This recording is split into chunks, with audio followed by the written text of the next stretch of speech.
This can only be excused by Margaret's recent arrival, and by saying that things like the setting sun from the seashore fascinate her. Actually, they had not been sitting together very long, not even as long as it takes me to tell this tale. I realize this because the sun, which had been touching the horizon with a golden edge when they came out onto the beach, was sending out its last rays and had not set completely. And the sun sets very quickly. However, Margaret had already noticed the strangeness of the situation, and with a little effort tore herself from the realm of fancy which had begun to carry her away.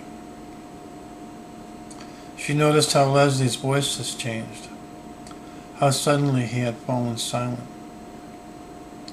She felt that she must save the situation or something silly would happen. She had nothing to fear. What could one fear in Lady Gerald's garden? The devil was quite right. Margaret was almost certain that Leslie would not say anything, but even the silence became too significant. Margaret began to talk, therefore, giving her voice a slightly mocking metallic inflection, which she knew from experience acted very well on all men and had helped her out of many difficult situations in life. As far back as her school days, she had been given the name of Icy Margaret. "I wonder what has become of Lady Gerald's guests," she said. "It seems we are alone on a desert island." 3 full seconds passed before Leslie found his voice and answered. But when he started to speak, Margaret knew that the crisis had passed. "Probably they went to sea," Leslie said, getting up. Margaret ran down the stone steps, and they saw not far away a group of men and women near the coconut trees. The Senegalese boys were demonstrating their skill. There were 10 of them up one palm tree climbing together just like monkeys. Leslie and Margaret went in that direction. But now Margaret began rather to regret the mood she had frightened away. She too vaguely remembered something, but her memories were different. She felt as if she were a little girl and Leslie a small boy. She wanted to pull him by the sleeve and throw a handful of sand at him and run off, shouting at him to catch her. How boring it is to be grown up. How nice it would have been to play games with him, Margaret had time to tell herself. They were already approaching a group of Lady Gerald's guests. All were laughing and talking. A tall German in a glaring yellow linen suit, sold in Port Said especially for German travelers, was clicking away with his Kodak, taking snapshots of the climbing boys. "It is too dark," Margaret said softly.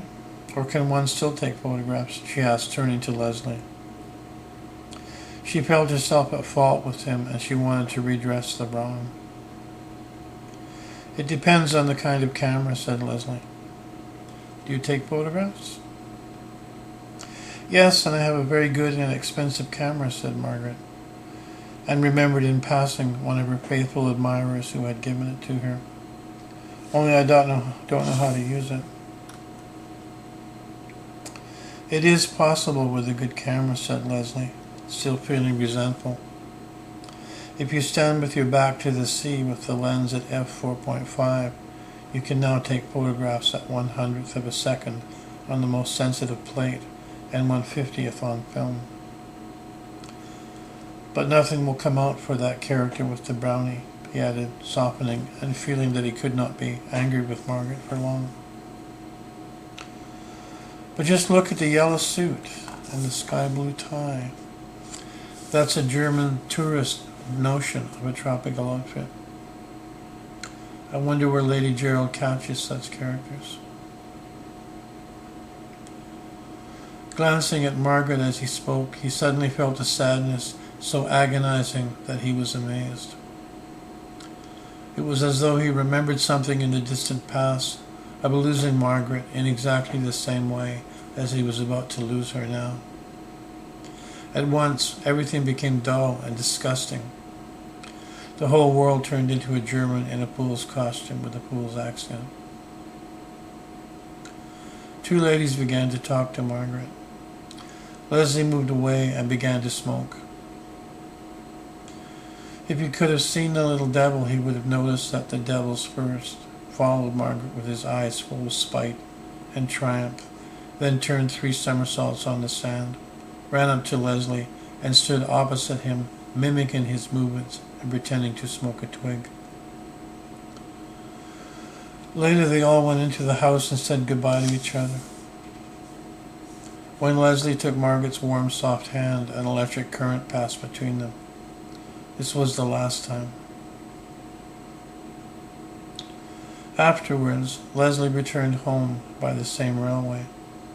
He sat alone in the compartment, smoking a pipe, and in his soul there was a whirlwind of the most contradictory thoughts and moods. On the one hand, all his thoughts about seeking the miraculous took on a new, completely different aspect when he thought of Margaret mingling with them. On the other hand, he knew that he could not even dream of Margaret. He had long ago come to the conclusion that because of his habits and his views, it was necessary for him to remain single. And now he felt he must hold on to this thought and allow himself no hesitation or digression from it. He had no money to speak of. The service he could only tolerate only so long, as he knew he would give it up at any time. Dreaming of love would be a weakness, nothing more. Margaret must marry. Maybe she was already engaged. Lady Gerald would know. Anyway, could he think of marriage? Married, he'd be bound, tethered to one place, to the service. He would have to make thousands of concessions and compromises the whole time, which he would never agree to now. And besides, anyway, it was impossible. His salary was just enough for him alone. One cannot live with a wife in a hotel. In order to marry, he would need 5 times more than he was earning now. Leslie talked these sensible notions over with himself. At the same time, he felt that in Margaret there was something sweeping aside all prejudice and logic, something for the sake of which one could begin everything again, agree to do everything and not think about it. Yes, Margaret, he said to himself, as if this name were a magic invocation, making everything possible. The little devil who was lying on the seat rolled up in a ball, growled like a dog, and opening one eye, glared at Leslie with undisguised hatred. No, I must not think of it, Leslie said to himself. He closed his eyes resolutely, settled back on the seat, and tried to visualize the face of the old Indian, wanting to recall the memory of his words. Instead, he saw Margaret saying slowly, "Let us go and look at your sea." "Darling," Leslie said silently, and the little devil gnashed his teeth and shriveled into a lump. Apparently he was not feeling well, because at times he shivered like a stray dog in the rain. Leslie was absorbed in reveries, vague but usually pleasant daydreams in which Margaret became entangled with strange wonders and about the yogis Leslie was to find, and with the help of the old Indian, in certain secret caves. There must be something in all of this, he said to himself. That Russian is quite right. We must find new forces with what we already have. We cannot organize our lives, we can only lose. We must find some new key to life, then everything will be possible. The whole time, vague but tantalizingly delightful pictures flashed through Leslie's mind, in which the central figure was always Margaret. As usually happens in such cases, his consciousness divided in two. One, Leslie knew perfectly well that within the limits of ordinary earthly possibilities, Margaret was as inaccessible to him as a dweller on the moon.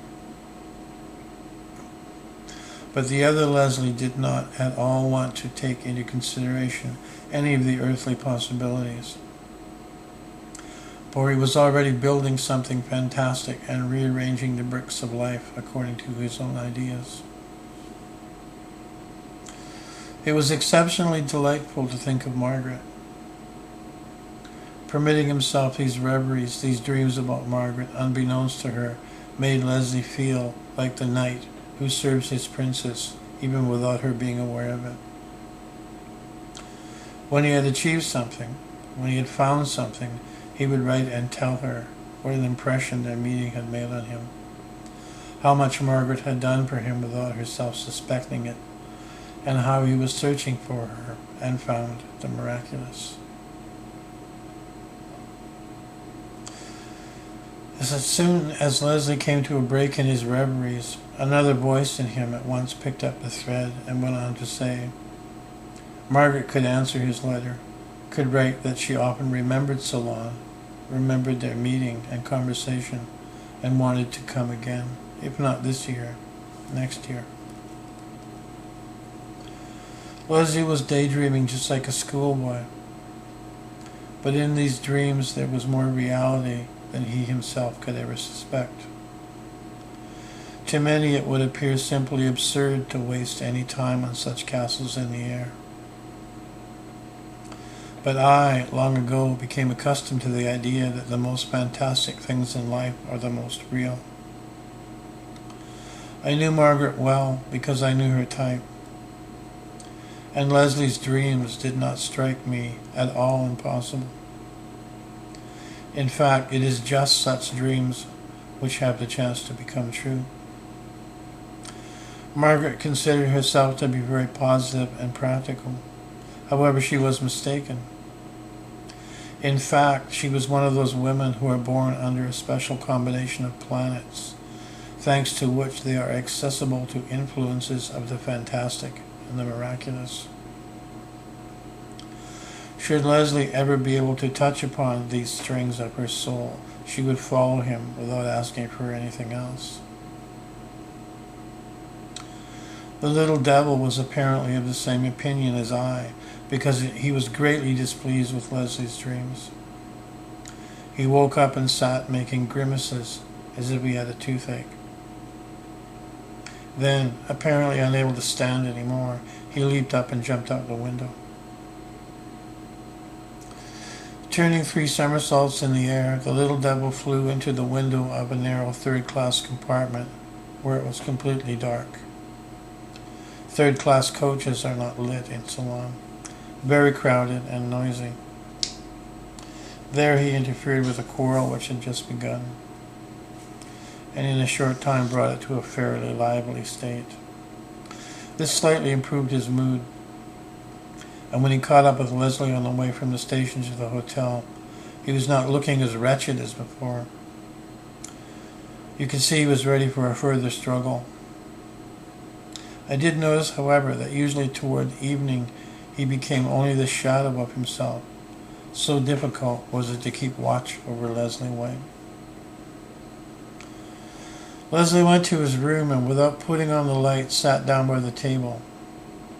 In this room, reality at once rushed in at him, and he became very clearly aware that he would not see Margaret anymore. Tomorrow morning she was leaving for Kandy and going on from there to India.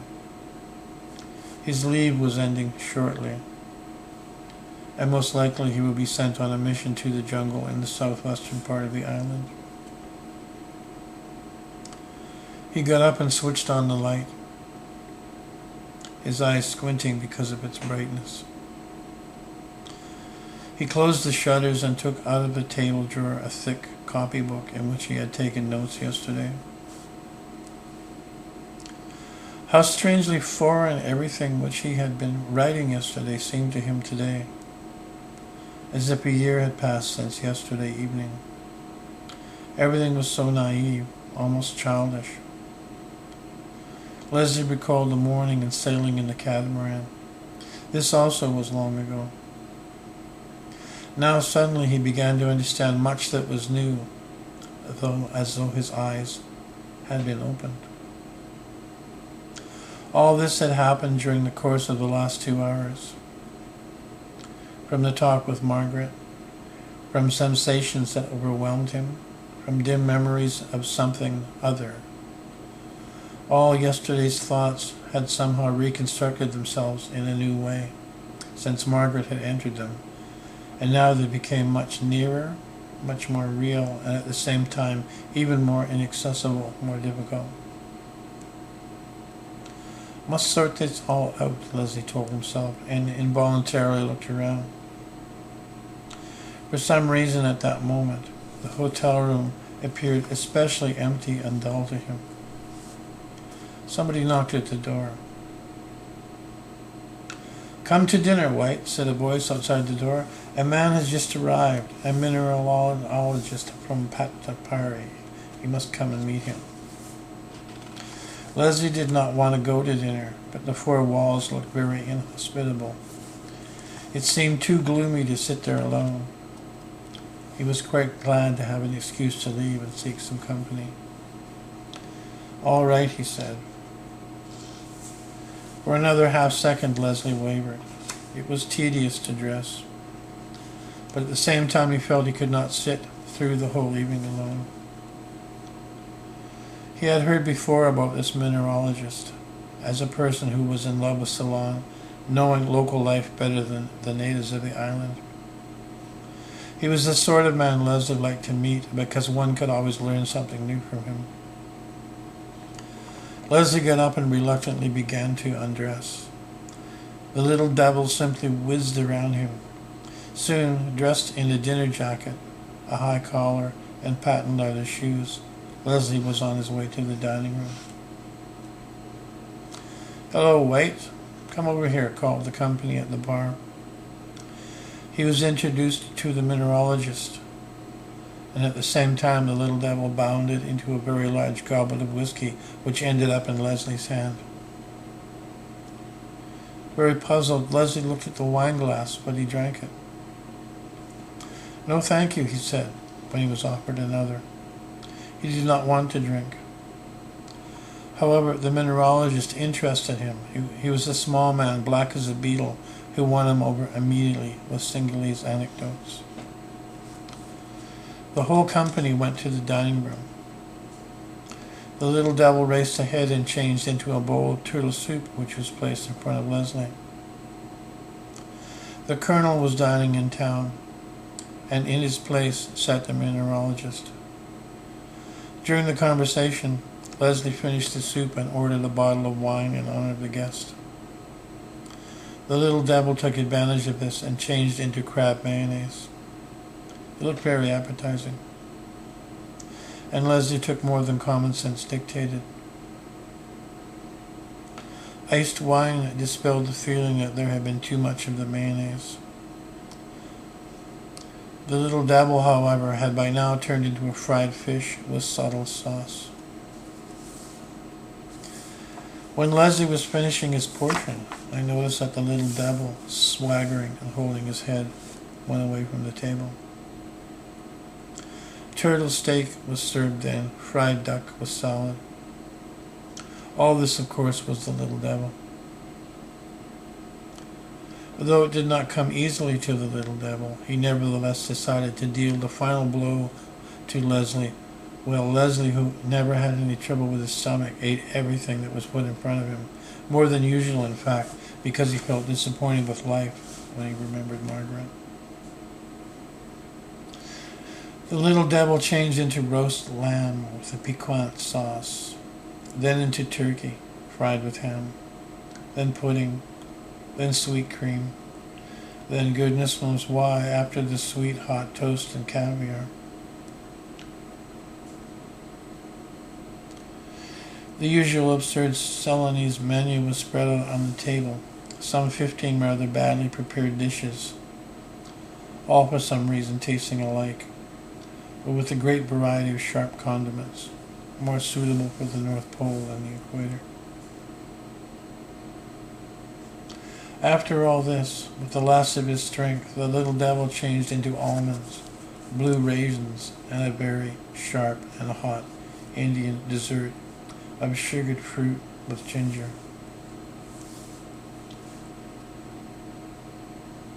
And at the end stood in front of Leslie as a small cup of coffee. Although Leslie was a very healthy person, even he became aware of the heaviness throughout his body. The mineralogist was going to town. Leslie's two other neighbors were going to play bridge nearby. He remained alone. Well, that is excellent, he thought lazily. I will go and work. He got up, but after a moment's hesitation, he went not to his room, but out on the veranda.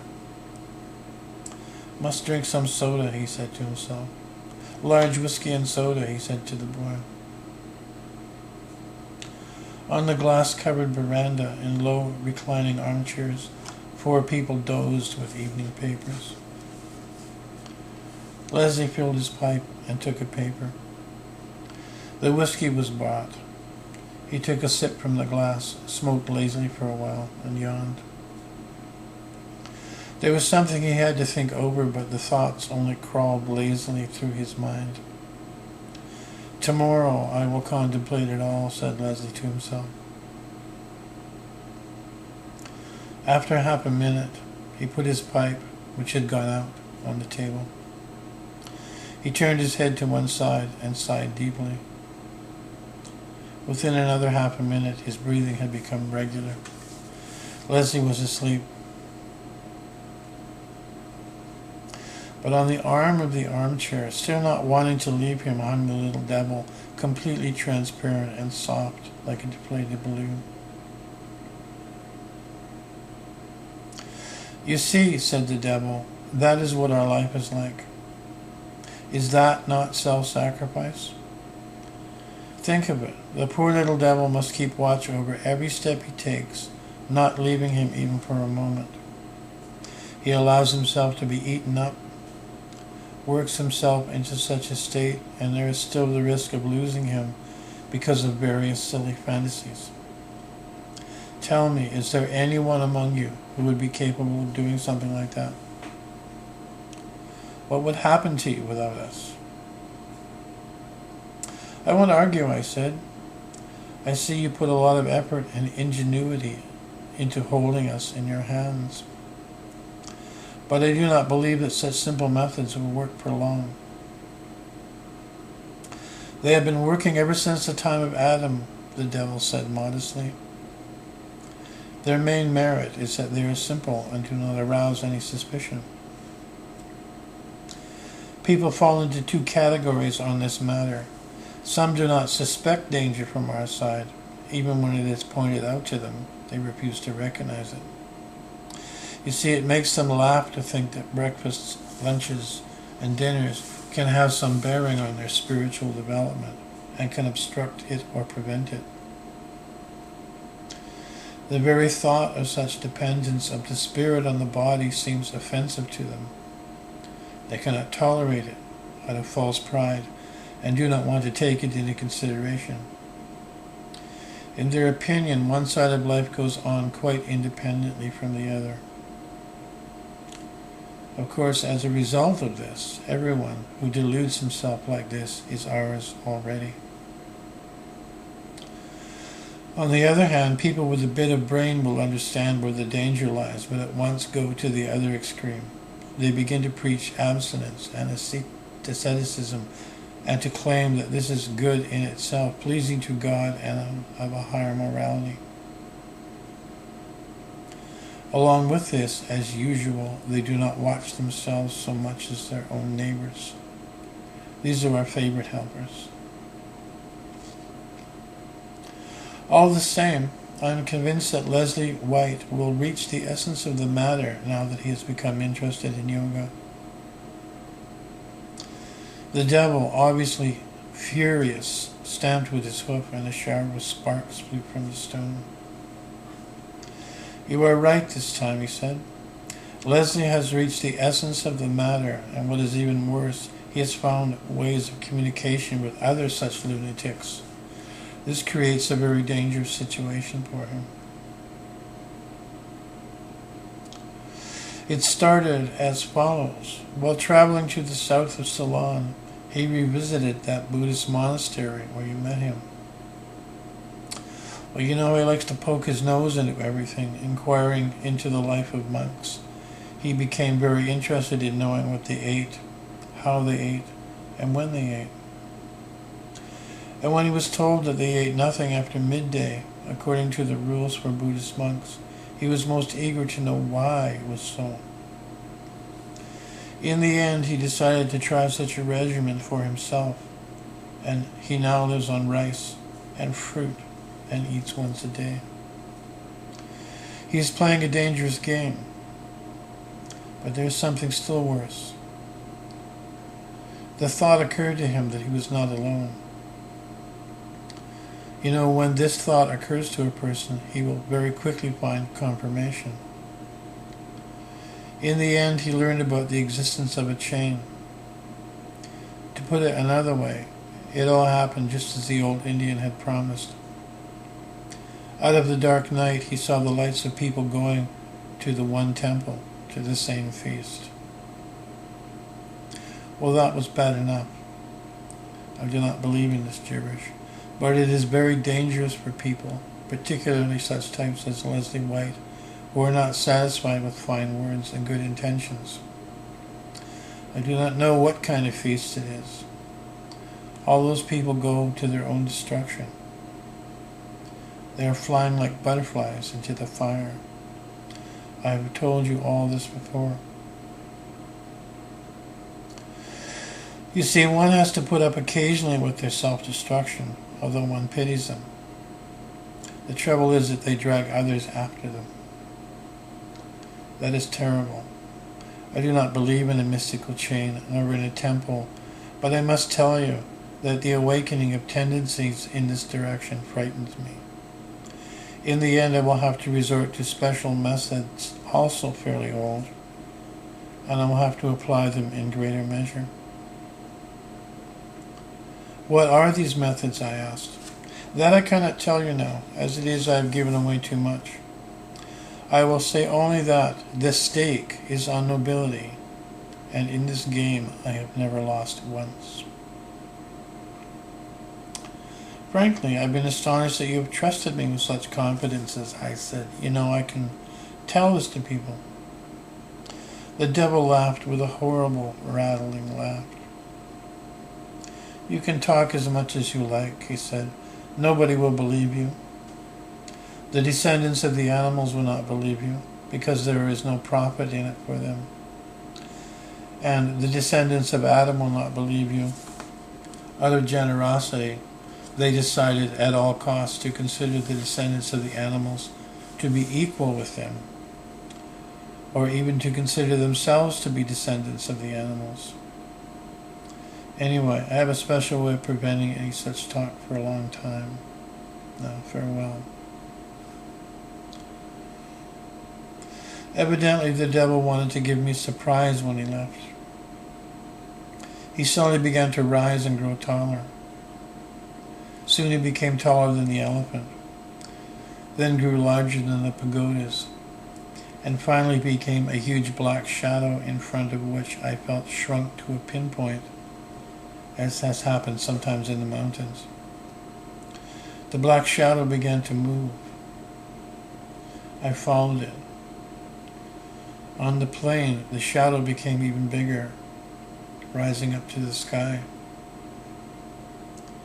Then at its back, two black wings stretched out, and it began to separate from the earth, gradually splitting out all over the sky like a black cloud.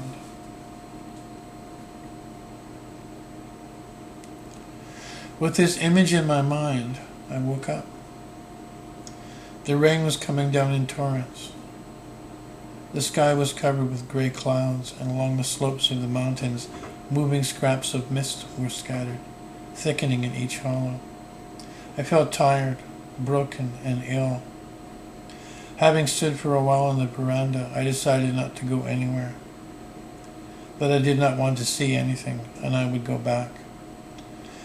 To reach the temples in this rain was impossible anyway, and now, by day, the caves no longer interested me. I felt they would be empty. While my driver was harnessing the horses to the tonga, I hastily collected my things, as for some reason I wanted to leave as soon as possible.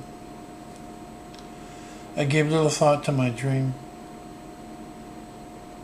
I could not tell whether it had really been a dream, or I had just imagined it because of the tedium of sleeplessness.